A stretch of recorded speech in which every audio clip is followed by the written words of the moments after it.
November 7, 1943. Carpic Airfield, KH, France. The brutal headwinds over the English Channel had consumed fuel at an alarming rate. Second Lieutenant William E. Roach of the 358 Fighter Squadron, 355 Fighter Group, watched his gauges drop toward empty as his Pratt Whitney R28000 engine began to sputter. He faced an impossible choice. Ahead lay the safety of England, tantalizingly close yet impossibly far with his fuel situation. Below him stretched a patchwork of French fields, some friendly, most occupied by German forces. One airfield looked remarkably similar to the Allied bases he knew.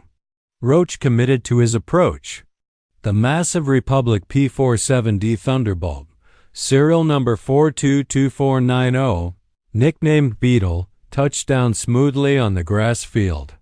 Roach followed a ground vehicle to a parking area, shut down his engine, and only then noticed the Balkan Crow on nearby aircraft. The Germans he had been fighting minutes earlier now surrounded his cockpit with rifles drawn. Lieutenant Roach's war as a combat pilot was over. He would spend the remainder of the conflict at Stalag Luftwaffe, but the education of the German Luftwaffe was about to begin in ways neither side could have anticipated. What the Germans discovered when they examined Beetle would fundamentally alter their understanding of American industrial capacity and technological sophistication. The P-47 Thunderbolt represented not just a fighter aircraft, but a complete manifestation of American engineering philosophy, production capability, and material abundance. Over the next 18 months, as German engineers methodically disassembled, tested, and flew captured Thunderbolts, they would confront an uncomfortable truth. Germany had not simply fallen behind in the technological race. They had been competing in an entirely different category of industrial warfare. The story of captured P-47s in German hands reveals how overwhelming material superiority when properly applied to military aviation could render tactical excellence and pilot skill increasingly insufficient to change the war's outcome. The Thunderbolt would teach German engineers lessons they desperately needed, but ultimately could never apply. Their nation lacked the resources, the industrial infrastructure, and the time to implement what American factories produced as standard equipment. The capture of William Roach's P-47 on November 7, 1943, was not the first time the Luftwaffe had encountered the Thunderbolt in combat. German pilots had been fighting the massive American fighter since April 1943 when the 4th Fighter Group first escorted B-17 bombers into hostile airspace over occupied Europe. Initial impressions from Luftwaffe combat reports reflected a mixture of contempt and confusion. German pilots accustomed to the nimble Fowler-Wolf FW-190 and Messed B F-109 found the American fighter absurdly large, sluggish at low altitudes, and apparently designed by engineers who had never considered the requirements of aerial combat as the Luftwaffe understood them. Combat reports from German fighter units throughout the spring and summer of 1943 consistently noted the P-47's poor rate of climb, its ponderous handling at lower altitudes, and what they perceived as American pilot reluctance to engage in traditional turning dog fights. The initial assessment among experienced Luftwaffe pilots was that the Thunderbolt represented an inferior design that could be outmaneuvered at medium altitudes where most combat occurred. This assessment would prove catastrophically incomplete. But other details in those same combat reports hinted at something more troubling that contradicted the narrative of American inferiority.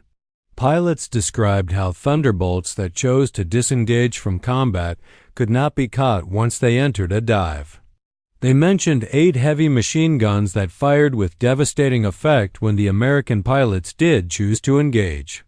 They noted armor protection that seemed impervious to standard 7.92 mm rounds and often resisted even 20 mm cannon fire. Most disturbingly, they reported that even badly damaged Thunderbolts continued flying, limping back to England with battle damage that would have destroyed any German fighter. Damaged P-47s routinely returned to base missing sections of wings with engines streaming oil with control surfaces shot away yet still under pilot control. When Lieutenant Roach's intact Thunderbolt rolled to a stop at Karpik, the Luftwaffe finally had the opportunity to examine in detail the aircraft they had been underestimating.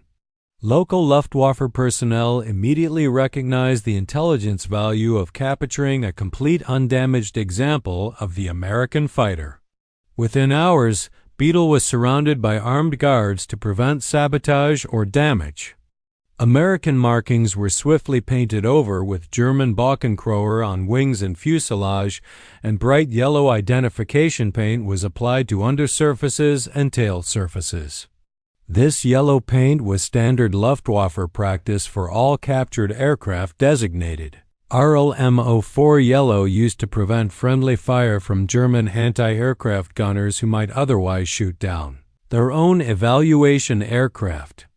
Shortly after capture, arrangements were made to transfer the aircraft to Rechlin, the Luftwaffe's premier testing facility located approximately 100 kilometers northwest of Berlin in Mecklenburg. The aircraft received the designation T9+FK, the coding used by the Zirkus Rosarius evaluation unit. Hans Vera Lira, the principal test pilot and chief engineer at Air Prabang Stella, Rechlin, was assigned to conduct the initial evaluation flights. Lear, who would ultimately fly over 125 different aircraft types during the war without ever crashing or seriously damaging a single aircraft, approached the P-47 with professional curiosity, tempered by appropriate caution given the aircraft's unfamiliar systems.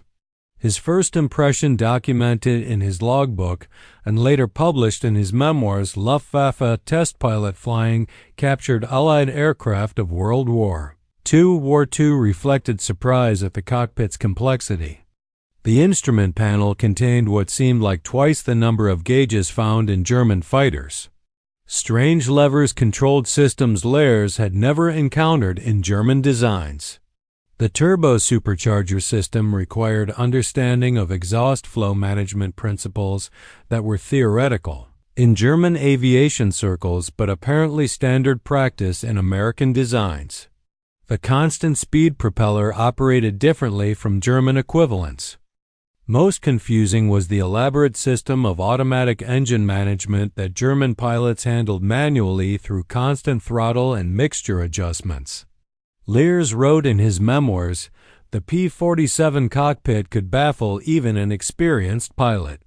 I gradually managed to ascertain the function of most of the levers and instruments, but there were also some obscure controls, the meaning of which was not immediately clear to me." He spent considerable time on the ground experimenting with controls and studying the layout before attempting flight, a testament to his methodical approach to test flying unfamiliar aircraft without benefit of pilots, manuals, or operational documentation. The engine start sequence alone revealed sophistication beyond standard German practice. The Pratt Whitney R2-8000 double WASP required specific procedures to properly initialize the massive turbo-supercharger system. Lears followed the process methodically, his engineer's mind cataloging each step and inferring the purpose of each action. When the 18-cylinder radial engine roared to life, it produced a sound utterly different from the sharp bark of German inline engines or even the BMW 8.1 radial that powered the FW190.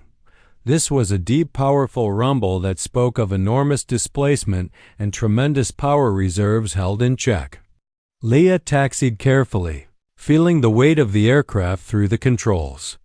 The P-47D weighed nearly 10,000 pounds empty, and this example was still carrying substantial fuel and full ammunition load, bringing it closer to 13,500. For comparison, the FW190AT, one of Germany's heaviest single-seat fighters, weighed approximately 7,650 pounds empty and roughly 10,800 pounds at maximum loaded weight. The Thunderbolt was genuinely massive for a single-seat fighter, larger than some twin-engine aircraft in Luftwaffe service. Lurcher advanced the throttle for takeoff, and the difference between German and American engineering philosophy became immediately apparent. The R-280 developed 2,000 horsepower at standard boost settings with war emergency power reaching 2,300 horsepower when using water methanol injection. Germany's BMW 8001D, the finest radial engine in German production and the power plant of the FW190, produced between 1,700 and 1,730 horsepower at maximum continuous power settings. Even with this power advantage, the P-47's greater weight meant the takeoff run was longer than Lurcher expected, consuming nearly the entire grass field at the transfer airfield.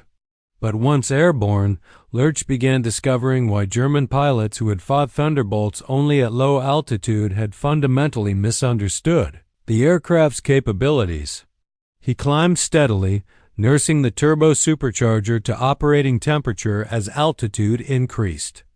Below 15,000 feet, the P-47 felt exactly as German combat pilots had described in their reports.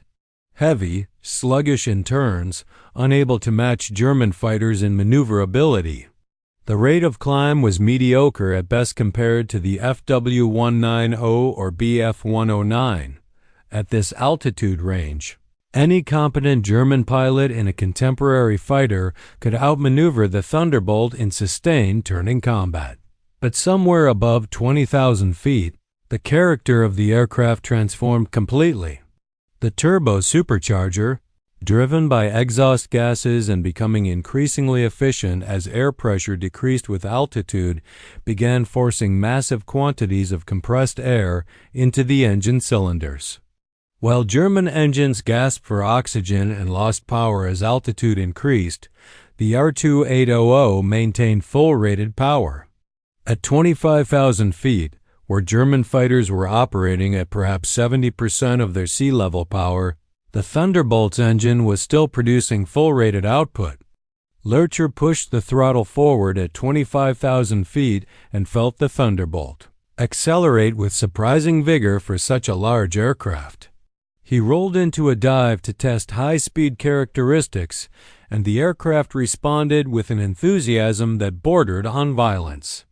The P-47 accelerated past 500 miles per hour in a steep dive, reaching speeds where the controls stiffened dramatically as airflow compressed around the airframe. At this speed, recovery from the dive required both hands on the control stick and considerable physical strength. The aircraft was approaching the limits of compressibility that would not be fully understood until the jet age. The roll rate impressed Lurch immediately and contradicted everything German pilots had assumed about the heavy American fighter. Despite its size and weight, the Thunderbolt could roll faster than any German fighter Lurch had flown, including the FW190, which was considered excellent in roll performance. This characteristic, combined with its devastating dive speed, created a tactical advantage that German pilots had been reporting without fully understanding the implications. An American pilot in trouble at high altitude could simply roll inverted and dive away at speeds no German fighter could match. Any Luftwaffe pilot attempting pursuit would encounter compressibility effects that the P-47's stronger airframe and more effective controls handled more successfully. Lurcher flew the captured Thunderbolt through a comprehensive test program, exploring the flight envelope systematically according to standard Rechlin evaluation procedures. His preliminary report contained observations that troubled Luftwaffe headquarters staff who still believed German fighter designs were fundamentally superior. At altitudes above 25,000 feet, where aerial combat was increasingly occurring as Allied bomber formations flew higher to escape German flak, the P-47 Thunderbolt was not inferior to German fighters. It was superior in specific crucial ways that negated German advantages in maneuverability and rate of climb. Over the following weeks, Recklin's engineers subjected Beetle to exhaustive testing according to standard Arab stellar procedures. They photographed every component from multiple angles. They measured every dimension with precision instruments. They weighed every major part and assembly. They tested every system under various conditions. The turbo-supercharger system received special attention as this technology represented the primary difference between American and German approaches to high-altitude performance. What they discovered in detailed examination shocked engineers accustomed to resource-constrained design philosophy. The Pratt Whitney R28000 double Wasp consisted of 18 cylinders arranged in 2 rows of 9 cylinders, each around a central crankshaft. Total displacement measured 284.5 c in equivalent to 45.958 L. For direct comparison, the BMW 801D displaced 2,560 c in or 41.88 L. But displacement alone didn't explain the significant power difference between the engines. The R280 incorporated forged aluminum alloy pistons, sodium-cooled exhaust valves to handle extreme temperatures, and a crankshaft forged from high-grade steel alloy that German metallurgists examined with professional envy, recognizing materials they could no longer obtain in sufficient quantities. The quality of American materials and manufacturing precision astounded the German inspection team. Every component showed evidence of precision manufacturing to tight tolerances. Surface finishes were consistently smooth across all parts. The magnetos used materials that were increasingly scarce in Germany. The spark plugs incorporated high-grade ceramics of superior quality to German equivalents. The fuel injection system operated with precision that German engineers associated with laboratory equipment rather than combat aircraft expected to function reliably under harsh conditions. Most tellingly, the entire engine showed no signs of material substitution or quality compromises forced by resource limitations. The Americans had built this engine exactly as originally designed, using all specified materials without the desperate improvisations that increasingly characterized late-war German production.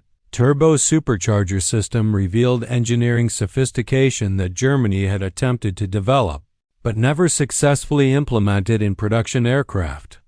Exhaust gases from all 18 cylinders were collected through manifolds and routed through insulated pipes running along each side of the fuselage to a turbine unit located behind and below the cockpit.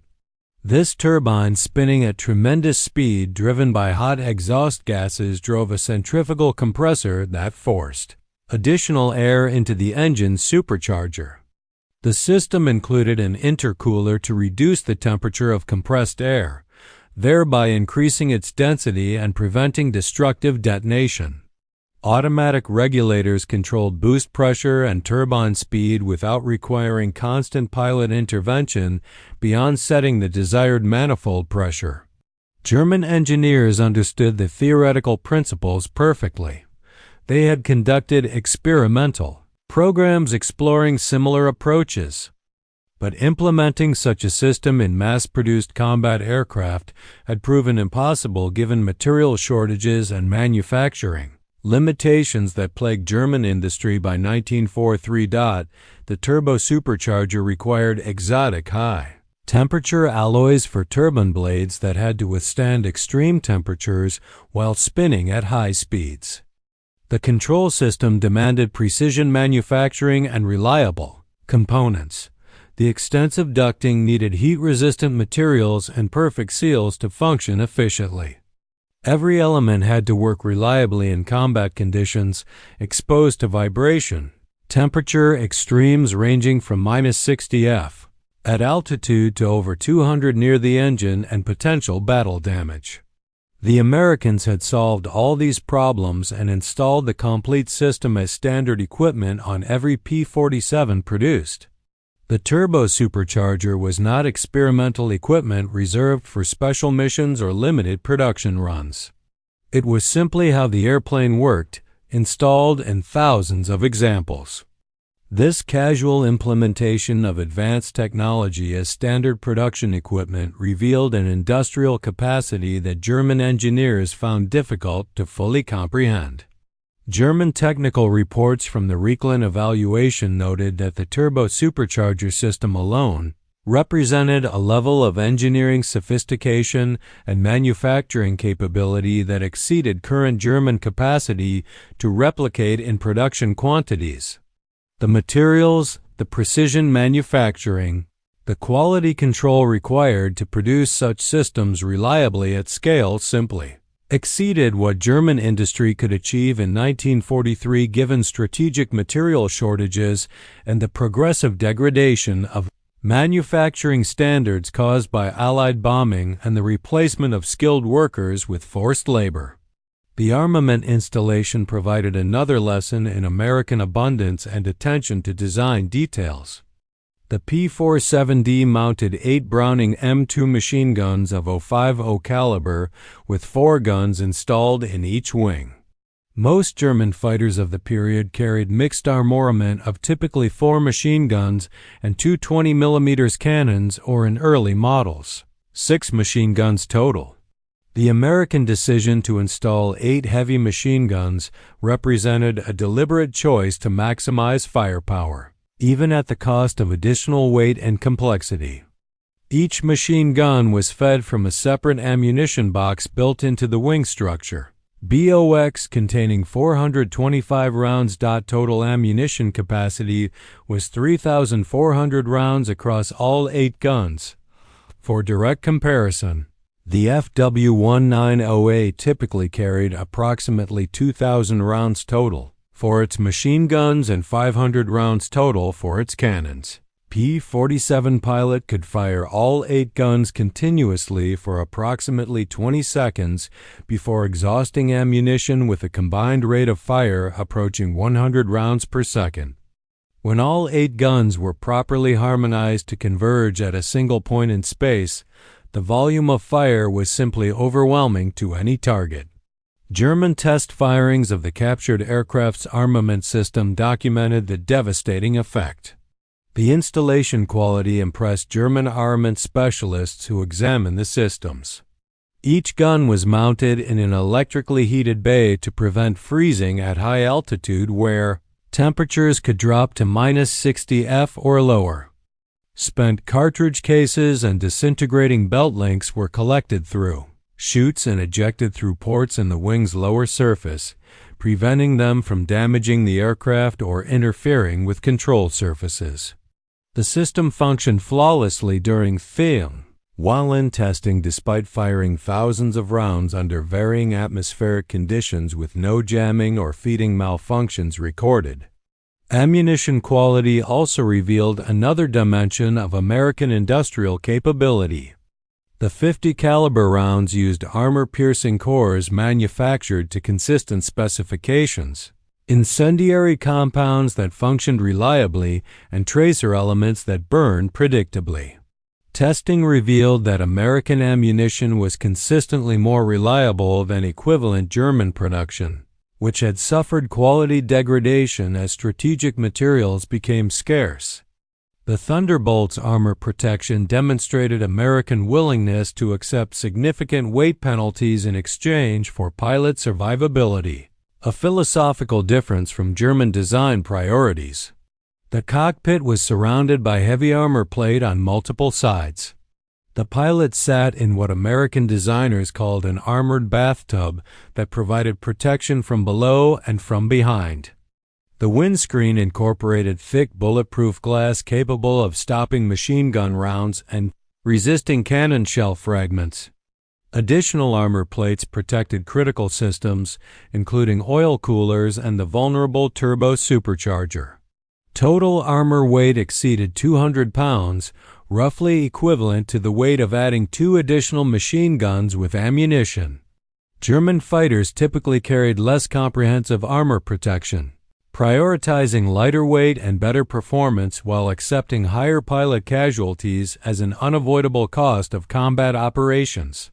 The design philosophy difference revealed itself clearly in maintenance accessibility. American designers had clearly anticipated that mechanics working in forward air bases would need to service aircraft quickly, possibly at night, possibly under adverse weather conditions, possibly while under threat of enemy attack. Every major component could be accessed through large panels secured with quick-release fasteners that required only simple tools.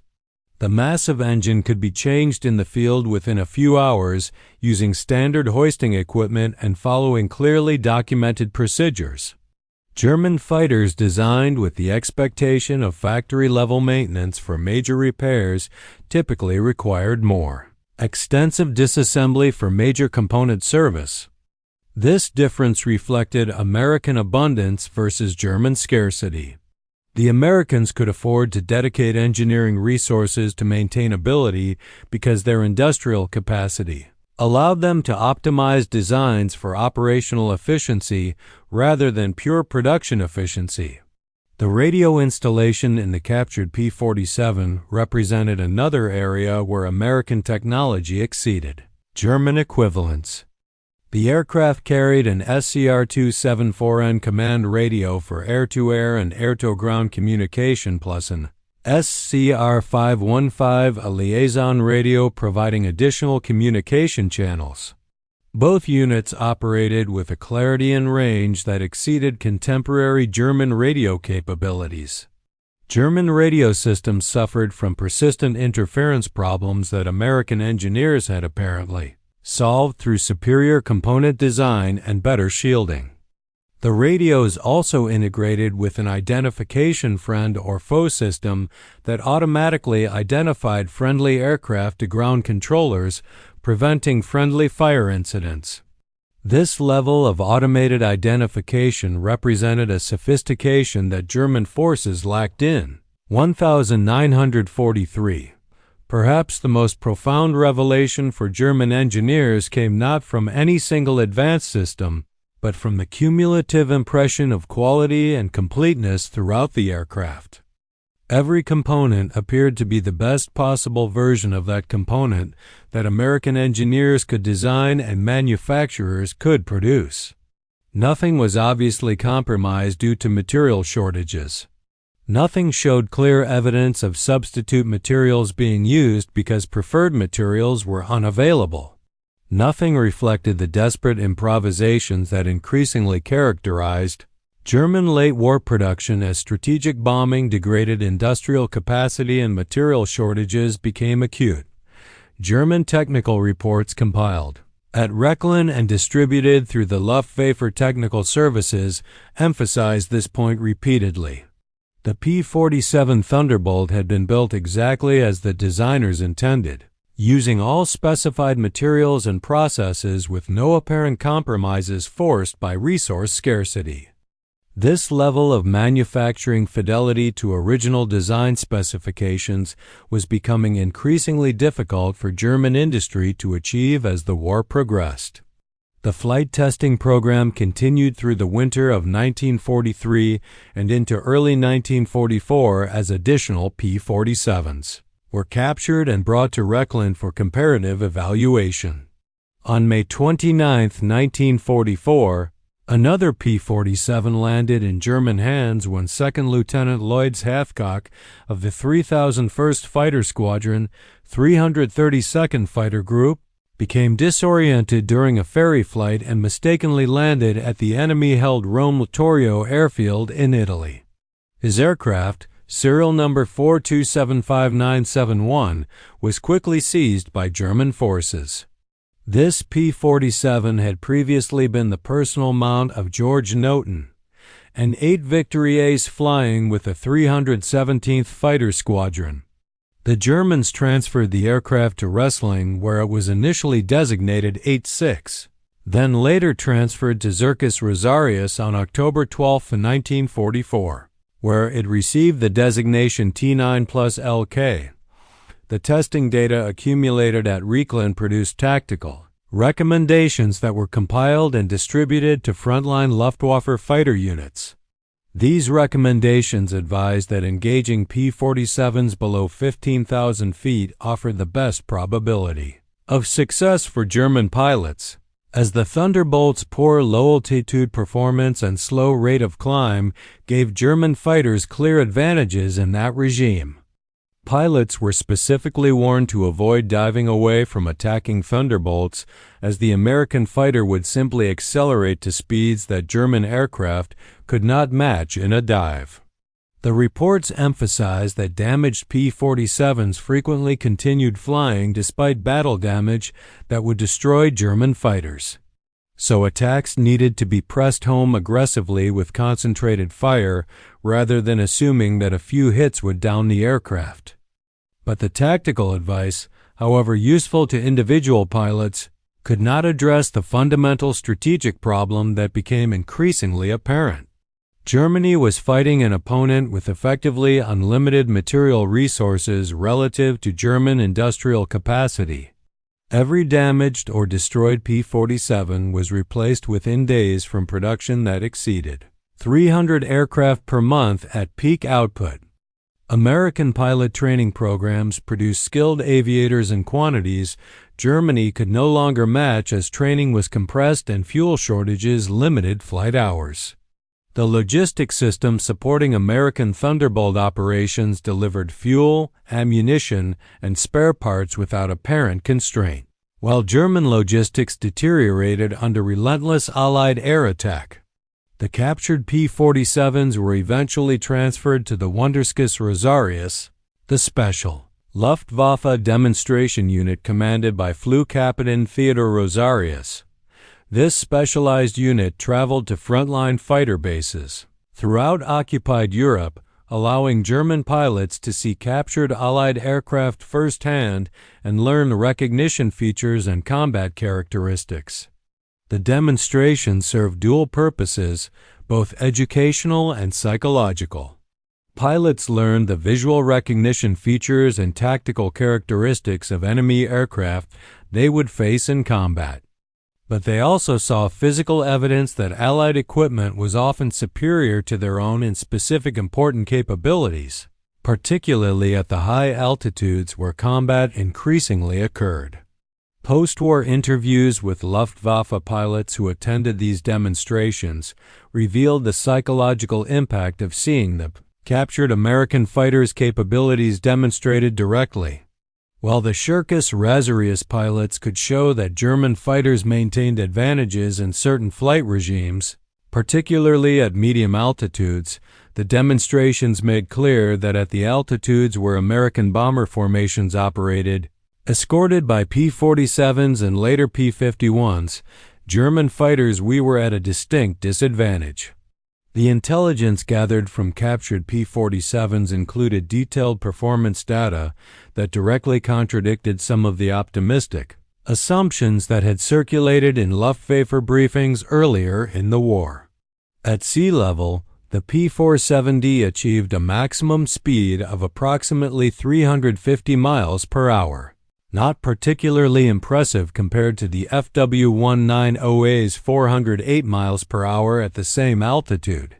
At 10,000 feet, the Thunderbolt reached approximately 375 miles per hour, but at 30,000 feet, the P-47 achieved 426 miles per hour, while the Fowler-Wulf struggled to reach 370 miles per hour, and the Bf-109G managed approximately 385 miles per hour. The performance advantage at combat altitudes was clear, decisive, and growing more important as Allied bomber formations flew higher to escape German anti-aircraft fire. The service ceiling comparison proved equally discouraging for German pilots.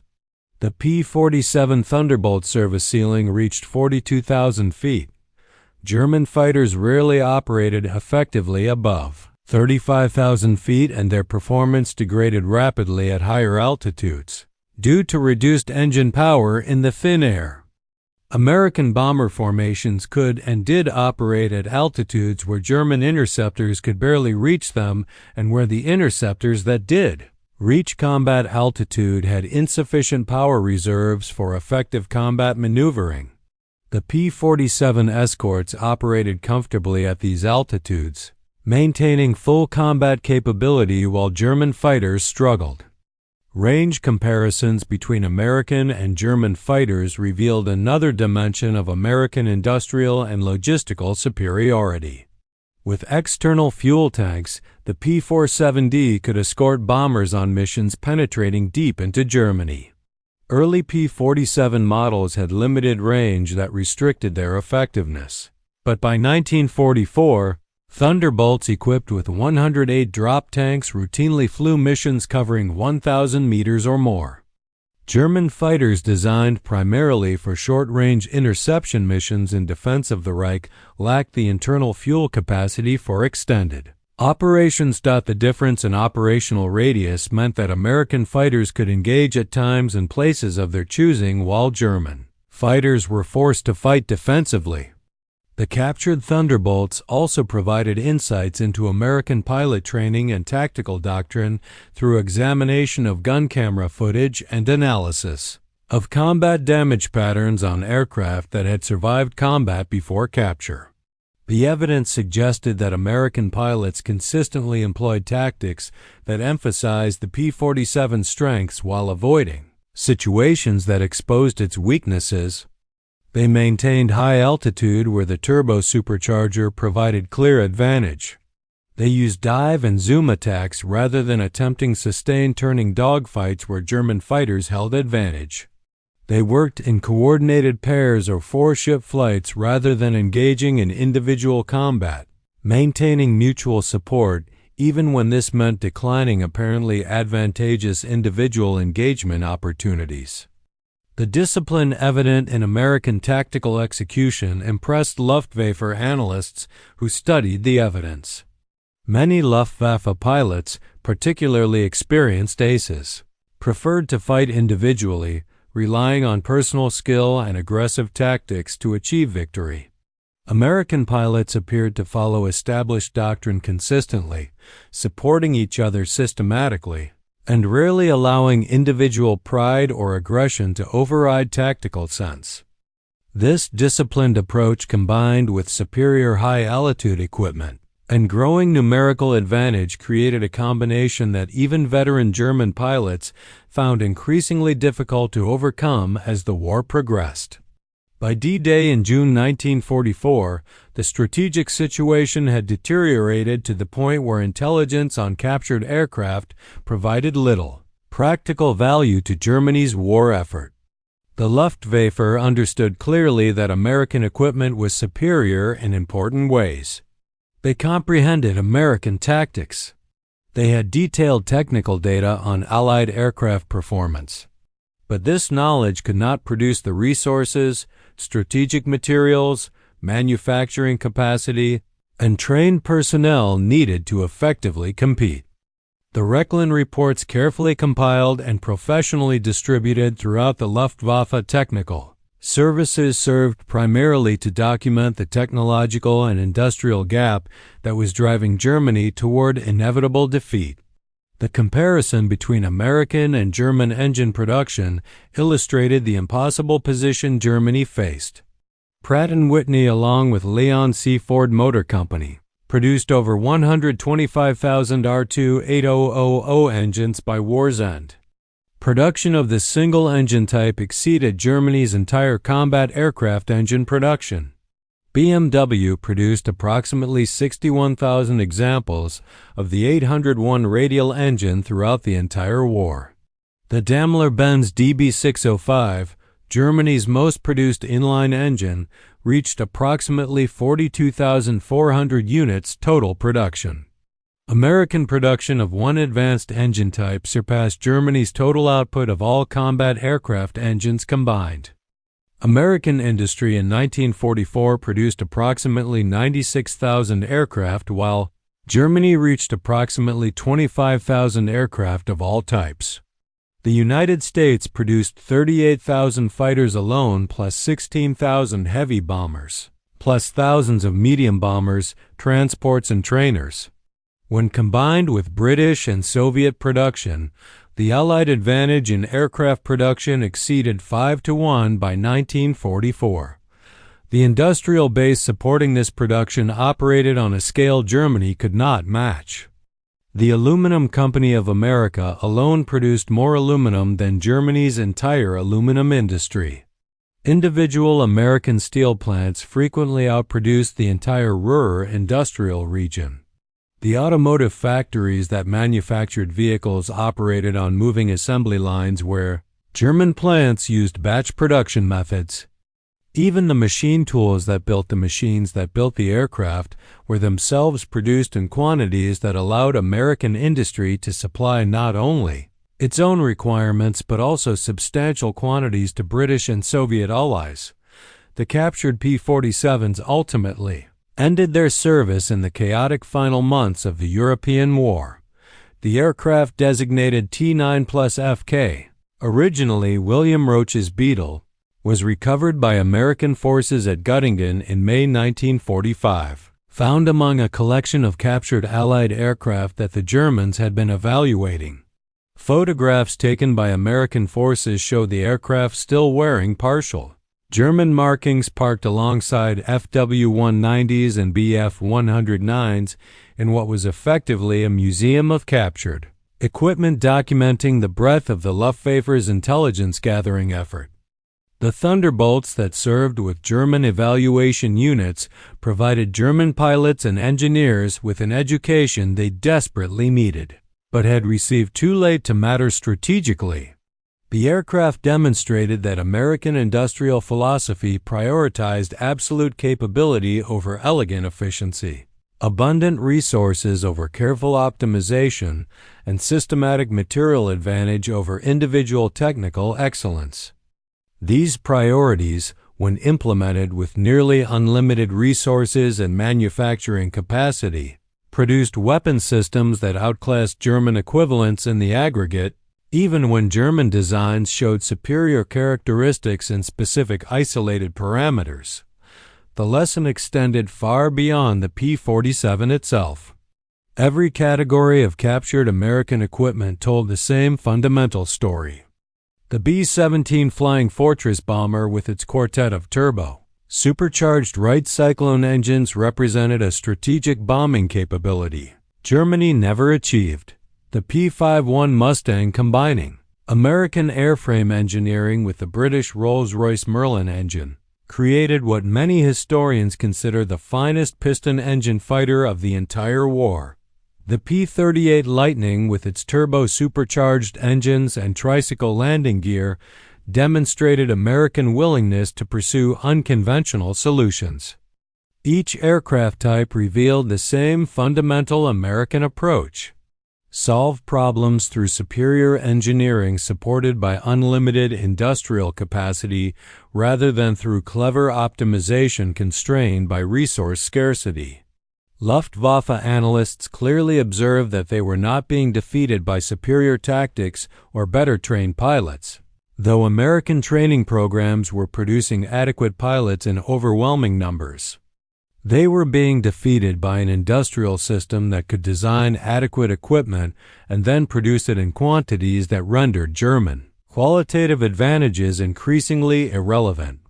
The Americans designed to their industrial strengths, leveraging massive manufacturing capacity, abundant raw materials, and efficient logistics.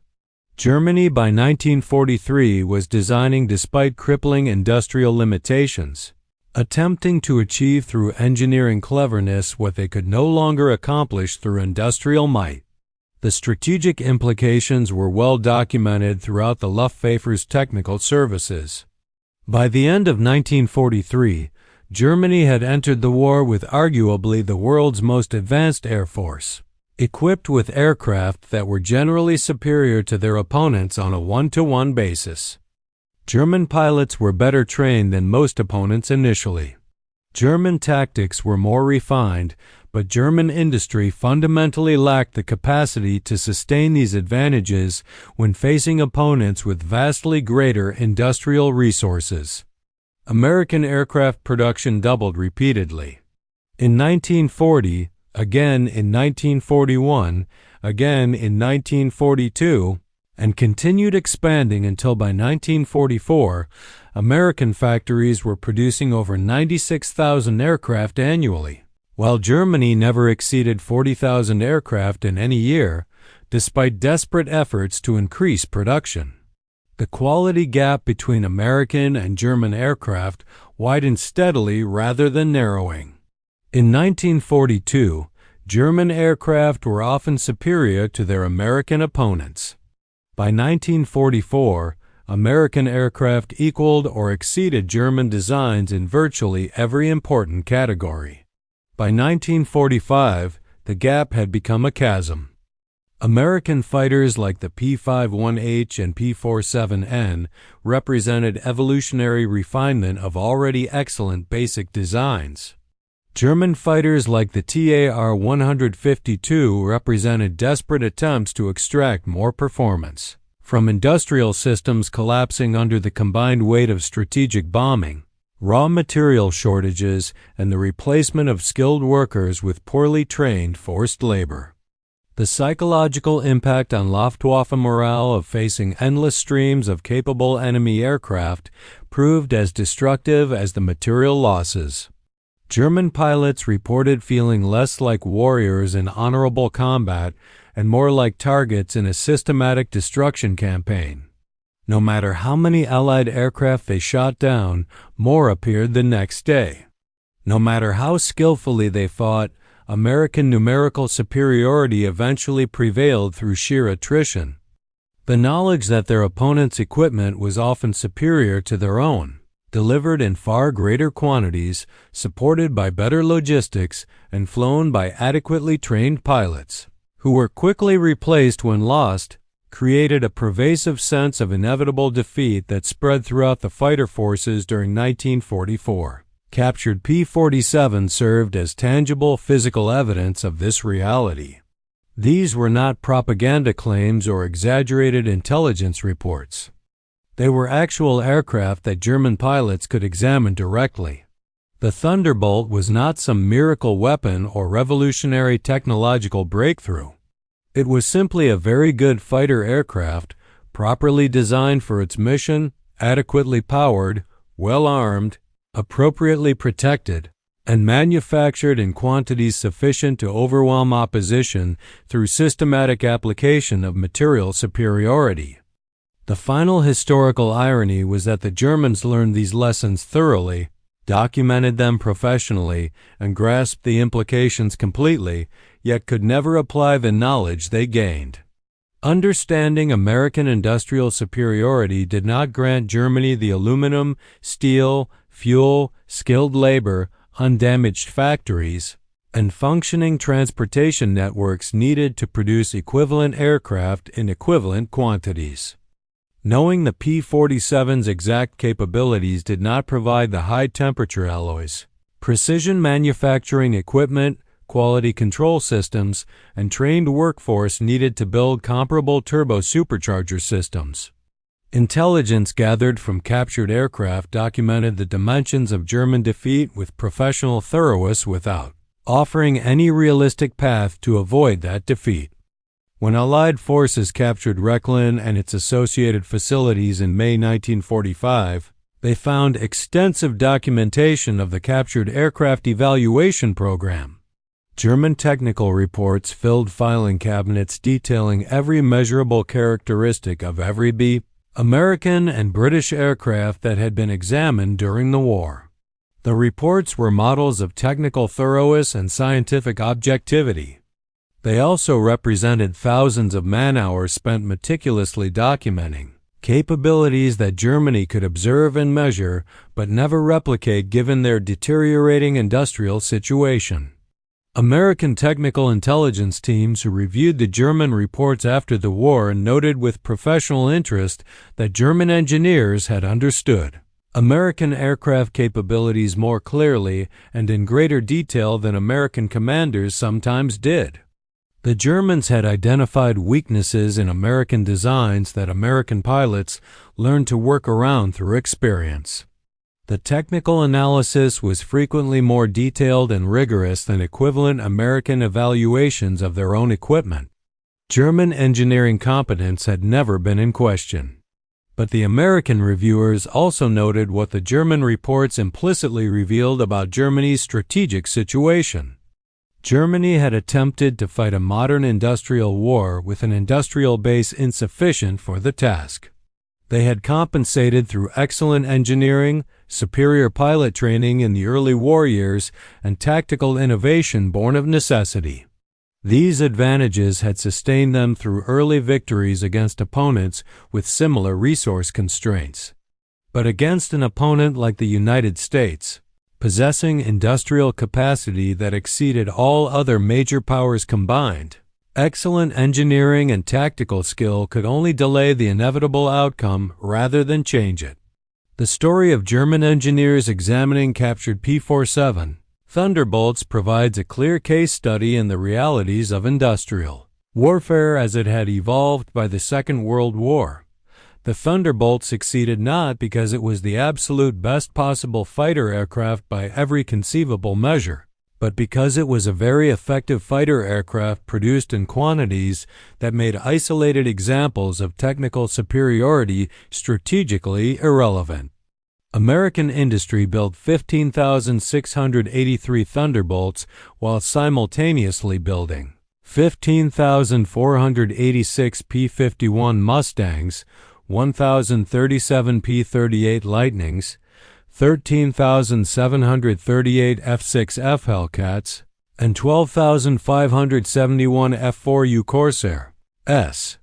Total American fighter production exceeded 70,000 aircraft during the war, and each aircraft represented thousands of hours of skilled labor, tons of aluminum and steel, hundreds of precision components and manufacturing capacity that Germany could not approach. The P-47 Thunderbolt became a symbol of American industrial dominance to German pilots who fought against it. Luftwaffe pilots used the same nickname American pilots had coined, calling it the Jug in acknowledgment of its ungainly appearance. They also called it Indiana after the Thunderbird emblem many squadrons painted on engine cowlings.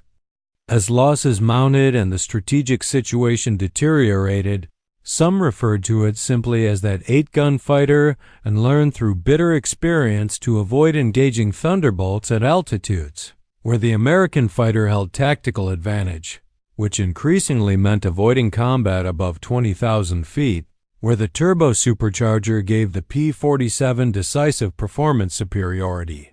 By the war's end, P-47 Thunderbolts had destroyed approximately 3,752 enemy aircraft in aerial combat, while approximately 3,499 P-47s were lost to all causes, including operational accidents, mechanical failures, and ground attack missions.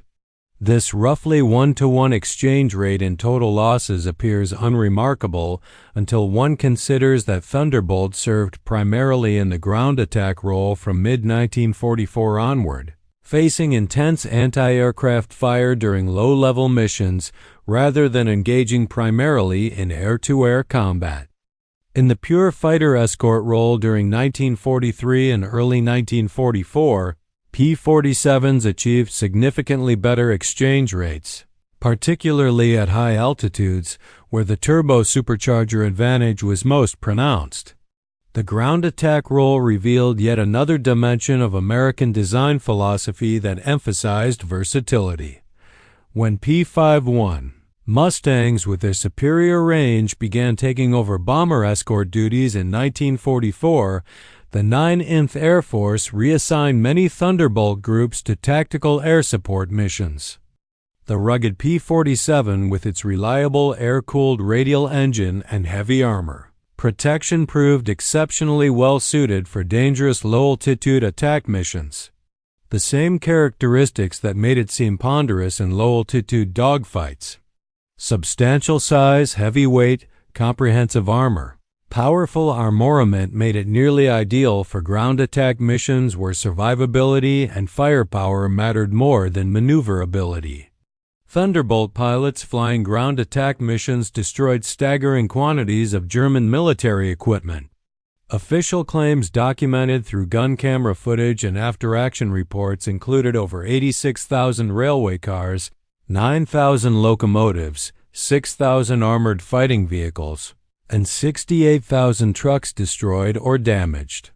While such claims inevitably included some duplication, the scale of destruction was undeniable and had measurable impact on German military operations.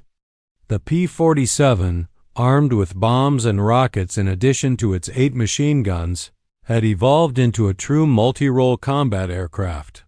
German ground forces learned to recognize and fear the characteristic sound of Pratt Whitney R2800 radial engines at low altitude.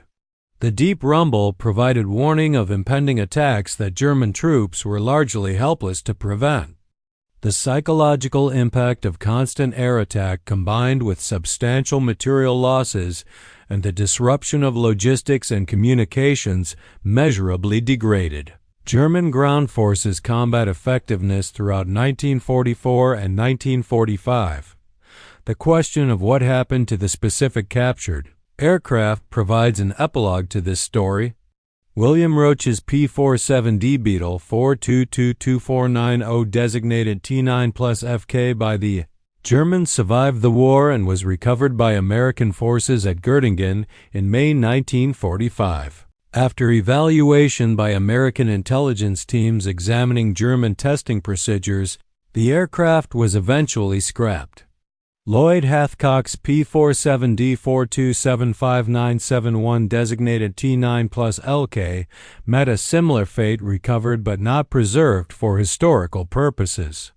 The pilots' fates after capture differed markedly. William Roach spent the remainder of the war at Stalag-Luft 1 in Bath, Germany. He was liberated by Soviet forces in May 1945 and returned to the United States. Lloyd Hathcock spent 11 months as a prisoner of war, primarily at Stalag-Luft 3, the site of the famous Great Escape that had occurred just 3 months before his arrival. He was the only African-American pilot among thousands of white prisoners at the camp.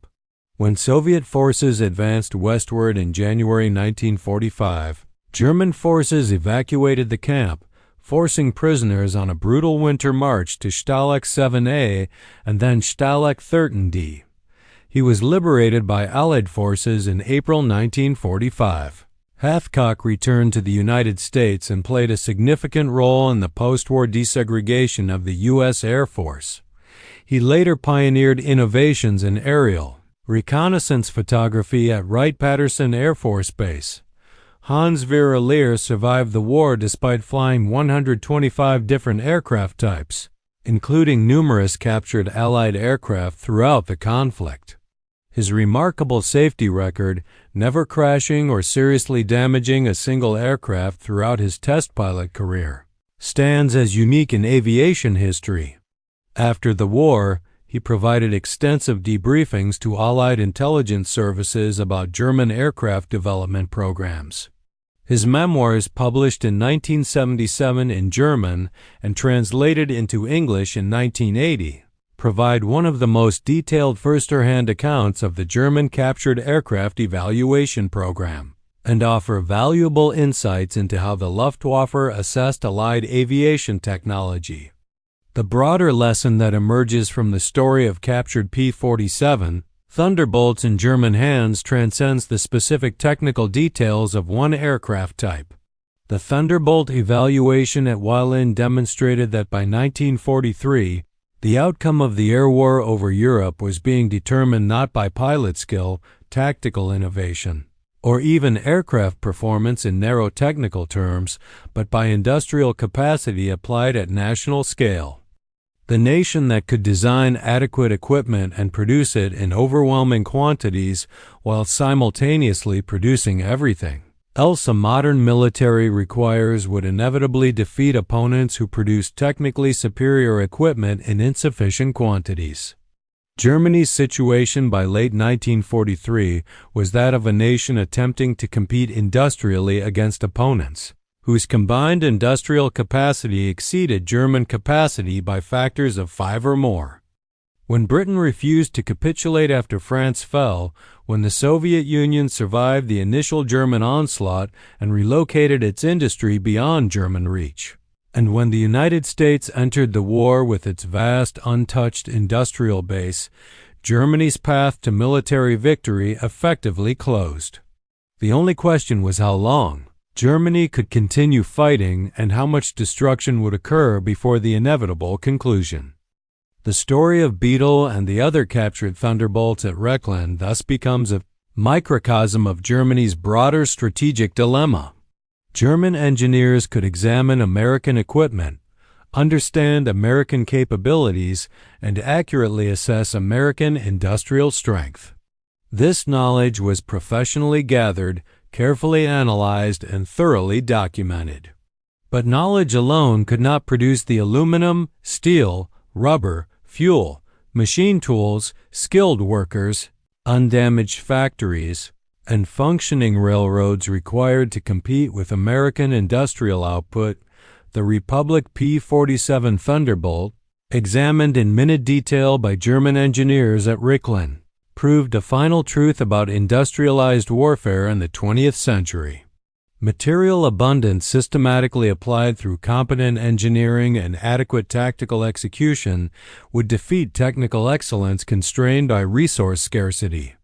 The most powerful element in America's arsenal was not any individual technology, however impressive, but rather the complete industrial system that could conceive, design, develop, test, produce, and logistically support thousands of complex weapon systems simultaneously, while maintaining quality and continuously improving designs based on combat experience. The captured Thunderbolts taught this lesson with undeniable clarity. German engineers measured it precisely, documented it professionally, and reported it accurately through their chain of command. The lesson arrived too late to matter.